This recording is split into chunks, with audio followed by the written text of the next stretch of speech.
எல்லாருக்கும் வணக்கம்.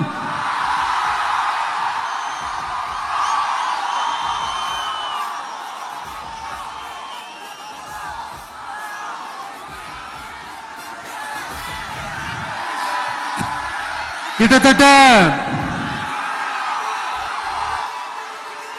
ஒரு 910 நாட்களுக்கு மேல உங்க மண்ணுக்காக போராடிட்டு இருக்கீங்க.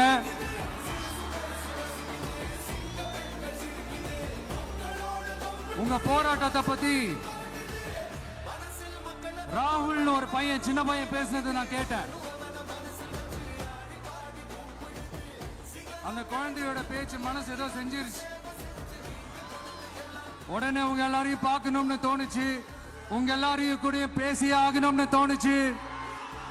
உங்க எல்லாரும் கூட நான் நிப்பேன், நீ தொடர்ந்து நிப்பேன் சொல்லணும்னு தோணுச்சு.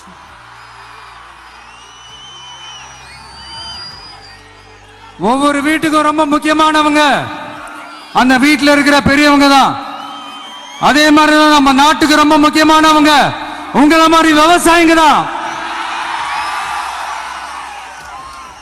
அதனால உங்கள மாதிரி விவசாயிகளோட காலடி மண்ணை தொட்டு கும்பிட்டு தான்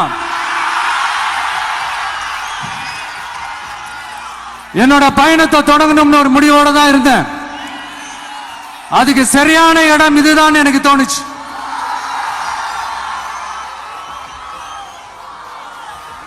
என்ன, உங்க வீட்டில் இருக்கிற ஒரு மகனா என்னோட கள அரசியல் பயணம்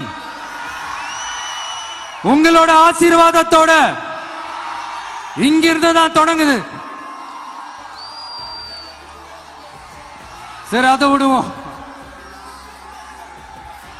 நம்மளுடைய முதல் மாநில மாநாட்டில் நம்ம கட்சியினுடைய கொள்கையை பத்தி நான் எடுத்து சொன்னேன்.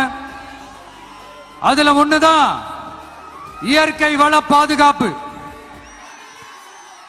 சூழலியல் மற்றும் காலநிலை நெருக்கடியை எதிர்கொள்ளக்கூடிய, இயற்கைக்கு ஊறு விளைவிக்காத பகுதிசார் மாநில வளர்ச்சி பரவலாக்கம். இதான் நாம் அறிவிச்ச அந்த கொள்கை. இதான் நான் இங்க சொல்றதுக்கு காரணம் ஓட்டு அரசியலுக்காக இல்ல.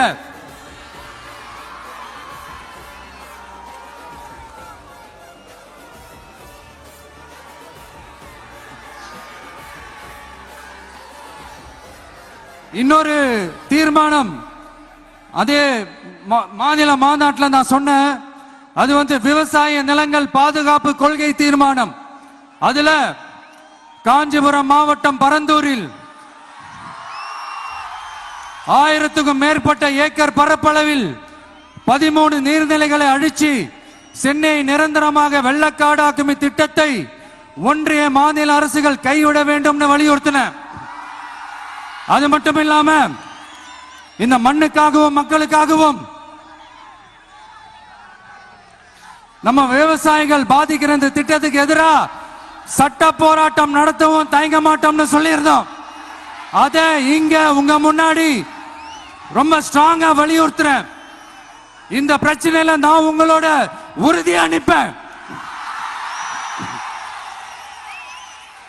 இன்னொரு முக்கியமான விஷயம், நம்மள ஆண்டுகிட்டு இருக்கிற ஒன்றிய அரசுக்கும் மாநில அரசுக்கும் நான் சொல்லணும்னு நினைக்கிறேன். நான் இங்க வளர்ச்சிக்கு எதிரானவெல்லாம் கிடையாது. ஏர்போர்ட்டே வரக்கூடாதுன்னு நான் சொல்லல, இந்த இடத்துல வரக்கூடாதுன்னு தான் சொல்றேன். இதை நான் சொல்லலன்னு வைங்களேன், இவன் வளர்ச்சிக்கு எதிரானவன் அப்படி இப்படின்னு சொல்லி ஒரு கதையை கட்டி ஆரம்பிச்சிருவாங்க. சரி, நமக்கு அதை பத்தி எல்லாம் கவலை இல்லைன்னு வைங்க. எல்லாத்துக்கும் மேல இன்னைக்கு இந்த பூமியில வாழ்ற எல்லா உயிரினங்களோட இருப்பையும் புவி வெப்பமயமாதல் பயமுறுத்திட்டு இருக்கு. அதனுடைய ரிசல்ட் தான் ஒவ்வொரு வருஷமும் இந்த மழை காலத்துல வெள்ளத்துல சென்னை சிட்டி எப்படி தத்தளிச்சுக்கிட்டு இருக்கிறது நம்ம பாக்குறோம். இப்ப ரீசன்ட் டைம்ல எடுத்த ஒரு அறிவியல் ஆய்வுல இப்படி ஒவ்வொரு வருஷம் சென்னையில வர ஃப்ளட்டுக்கு காரணமே இங்க இந்த சுட்டு வட்டார பகுதியில் இருக்கிற சதுப்பு நிலங்களை, நீர்நிலைகளை அழிச்சது தான் சொல்லுது. இப்படி ஒரு சூழல் இருக்கும் போது 90% ஆஃப் விவசாய நிலங்கள், 90% ஆஃப் நீர்நிலைகளை அழிச்சு இங்க அந்த பரந்தூர் விமான நிலையத்தை கொண்டு வரணும்னு எடுக்கிற அந்த முடிவை எந்த அரசா இருந்தாலும் அது மக்கள் விரோத அரசா தான் இருக்க முடியும்.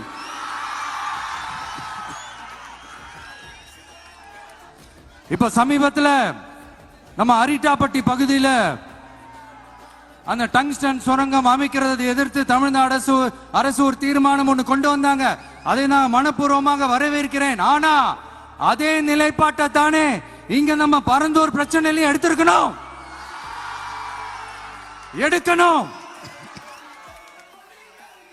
எப்படி அரிட்டாப்பட்டி பகுதி மக்கள் நம்ம மக்களோ அதே மாதிரி தானே பரந்தூர் மக்களும் நம்ம மக்கள்.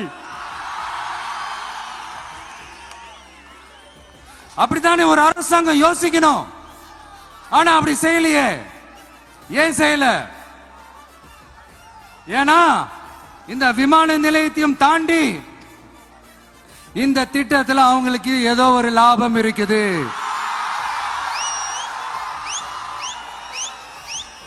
அத நம்ம மக்கள் தெளிவா புரிஞ்சு வச்சிருக்கிறாங்க. நம்மளுடைய ஆட்சியாளர்களுக்கு ஒரு சில கேள்விகள். நீங்க எதிர்கட்சியா இருக்கும் போது 8 வழிச்சாலையை எதிர்த்தீங்க, அந்த காட்டுப்பள்ளி துறைமுகத்தை எடுத்தீங்க. அதே தானே இங்கேயும், அதே நிலைப்பாடு தானே இங்கேயும் எடுக்கணும். அது எப்படி நீங்க எதிர்கட்சியா இருக்கும் போது விவசாயிகளுக்கு ஆதரவு, ஆளுங்கட்சியா இருக்கும் போது விவசாயிகளுக்கு எதிர்ப்பா? இது எனக்கு புரியலையே.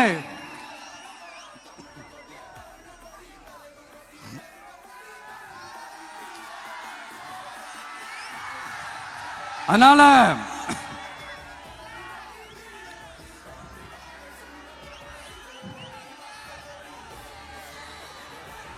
இனிமேலும் சொல்றேன்,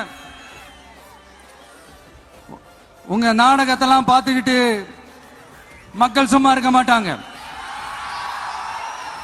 நீங்க உங்களோட வசதிக்காக அவங்களோட நிக்கிறதும் அவங்களோட நிக்காம இருக்கிறதும், நாடகம் ஆடுறதும் நாடகம் ஆடாம இருக்கிறதும், அது சரி. நம்புற மாதிரியே நாடகம் ஆடுறதுல தான் நீங்க கில்லாடிங்களாச்சு. அதையும் மீறி நம்ம விவசாயிங்க உங்க போராட்டத்துக்கு எதிராக போராடினாங்கன்னா பிரச்சனை தான். அதனால இனிமேல் உங்க நாடகத்தை பார்த்துக்கிட்டு மக்கள் சும்மா இருக்க மாட்டாங்க. உங்களோட இந்த விமான நிலையத்துக்காக நீங்க ஆய்வு செஞ்ச இடத்தை மறு ஆய்வு செய்யணும்னு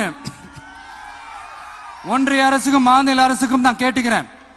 விவசாய நிலங்கள் இல்லாத இந்த பாதிப்புகள் குறைவா இருக்கிற இடங்களா பார்த்து உங்களுடைய விமான நிலையத்தை கொண்டு வாங்க. வளர்ச்சி தான் மக்களை முன்னேற்றம். ஆனா அந்த வளர்ச்சின்ற பேர்ல நடக்கிற அழிவு மக்களை ரொம்பவே பாதிக்கும்.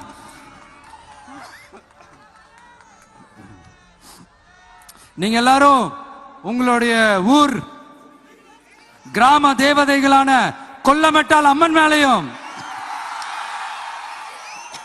எல்லை அம்மன் மேலையும் ரொம்பவே நம்பிக்கை வச்சிருக்கீங்கன்றது எனக்கு தெரிஞ்சது. அந்த நம்பிக்கையை இழந்துடாதீங்க. உங்களுக்காகவும் உங்க ஊருக்காகவும் இனி உங்க வீட்டு பிள்ளையான நானும் தமிழக வெற்றி கழகத்தோட தோழர்களும் சட்டத்துக்கு உட்பட்டு எல்லா வழிகளிலும் உங்களோட உறுதி அனுப்பேன். உங்களோட ஊருக்குள்ள ஏகனாபுரம் ஊருக்குள்ள வந்து அந்த திடல்ல தான் உங்க எல்லாரையும் மீட் பண்ணணும்னு நினைச்சேன். ஆனா எனக்கு பர்மிஷன் கிடைக்கல. இங்கதான் பர்மிஷன் கொடுத்தாங்க. நான் ஏன் ஊருக்குள்ள வரணும்னு தடையின்னு எனக்கு தெரியல. இப்படிதான் கொஞ்ச நாளைக்கு முன்னாடி நம்ம புள்ளிங்க ஒரு நோட்டீஸ் கொடுத்ததுக்கு தடை விதிச்சாங்க. ஒரு துண்டு சீட்டு நம்ம புள்ளிங்க கொடுத்ததுக்கு. அது ஏன்னு எனக்கு புரியல. அதனால கான்பிடண்டா இருங்க, நல்லதே நடக்கும், வெற்றி நிச்சயம். மீண்டும் சந்திக்கும் வரை நன்றி, வணக்கம்.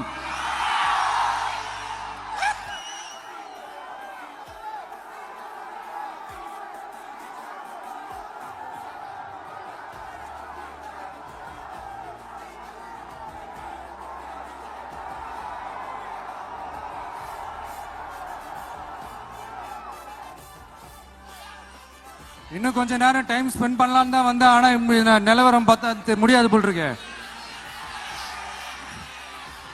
சரி, ஓகே. உங்க எல்லாரையும் பார்த்ததுல ரொம்ப ரொம்ப சந்தோஷம். மீண்டும் இதே ஊருக்கு, உங்க ஏகனாபுரம் ஊருக்குள்ள நான் வரேன். Thank you so much.